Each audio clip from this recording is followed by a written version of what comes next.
oh, they're coming hot. It looks like they're going to rush hot. I recognize the safety starting to rotate over a little bit early. That means somebody's probably coming off the edge. I'm going to keep an eye on that and get ready to throw hot. These are all things that a quarterback does. Quarterbacks do this. When the pressure comes, do you try to exit out over the top, which is almost always going to end in disaster, or are you going to try to slide in between the tackles, climb the pocket, and exit like that, which CJ did the other day? CJ did everything he was supposed to do.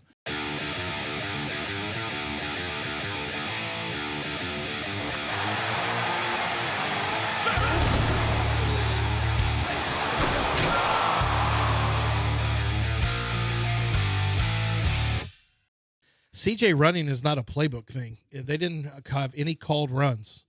CJ just saw pressure, and he got out of it. He didn't sit there in the pocket. He was smarter about how he got out of it.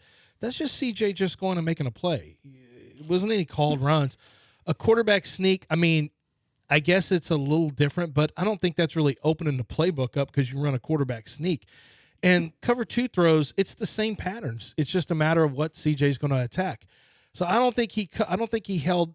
I honestly don't think there was anything being. I didn't think it was way different, except for the fact that they spread it out a little bit more. And obviously, so when they have these production meetings, John, you've been in production meetings before. A lot of times, coaches will share with the guys, especially if they're football guys they trust. They'll basically tell them what they're going to do. And you saw Charles Davis. They said early in that game. Did you watch it on TV? Did you listen to it? I could barely hear it. Okay, Charles Davis made a comment as they were getting ready to take their first snap. CD and whoever the play-by-play announcer was, they made the comment that the Texans may surprise to people. Don't be surprised if you see CJ throw it, 40 times or throw it a lot. The only way they would say that is if that was told to them by Bobby Slowick in the production meeting, said, hey, we think we got a chance to really throw the ball a lot against this team, what they're doing. So obviously Slowick saw something on tape, and they threw a lot of little hitch routes. They kept taking advantage of the seam. He stayed from outside the numbers, kept everything inside the numbers, attacked the seam, attacked the seam a lot, threw a lot of slant routes, stuff like that. I thought CJ's placement and accuracy was substantially better yesterday than it has been. But obviously Slowick saw something that they could attack. Spagnuolo's going to take all that stuff. All the stuff they did yesterday, he's going to try to take away. So you're going to have to be ready with something that, like, you don't want long developing routes, because we already saw it. The O-line just doesn't hold up that long. So I don't know what the next thing is, but they're going to have to do something. Whatever it is, just get CJ in an early rhythm. And some of it just has to be, listen, I know a lot of you think that Bobby Slowick is controlling CJ with the controller like it's an Xbox. A joystick? Yeah. Because you say, well, CJ didn't run because Bobby wouldn't let him run. No. Or Bobby called the run play. No. CJ gets to do it. Bobby doesn't tell CJ where to throw it. He doesn't run for him. You call the plays, and then it's up to CJ to scan the defense and make a decision. And that's why those guys get paid $50 million plus a year, because the ones who are real, well, some of them get paid and they don't deserve it.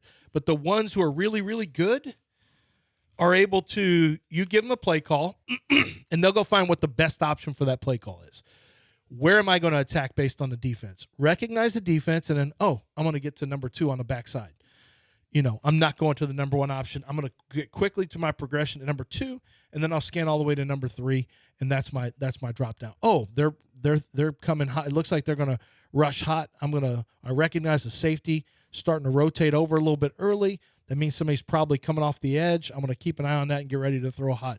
These are all things that a quarterback does. Quarterbacks do this. When the pressure comes, do you try to exit out over the top, which is almost always going to end in disaster, or are you going to try to slide in between the tackles, climb the pocket, and exit like that, which CJ did the other day? CJ did everything he was supposed to do, and there's only so much Slowick can do. He's got to call good plays and all that stuff. We know that. But then every play has built-in progressions where you got to decide where you want to go with the ball.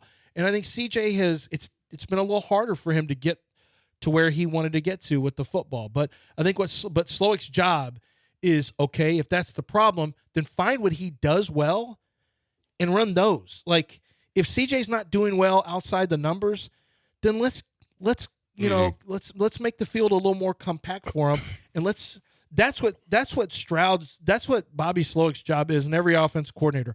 What can I do to get to the best plays for this quarterback? You know, if you know a guy's not handling something he handled last year, then you know what? Then just trust the tape and get away from it. And I think yesterday they did. I think they got away from some of the stuff that wasn't Saturday that wasn't working. Yeah, it was. Was that yesterday? No, it was Saturday. Come on. It's just so much football. Their game is and then we got another one that today. First Saturday. So did they move this game? Was this moved time-wise? Was it supposed to be a Saturday game? Which game? The one that's playing tonight, Minnesota. It's always a Monday night. Was it always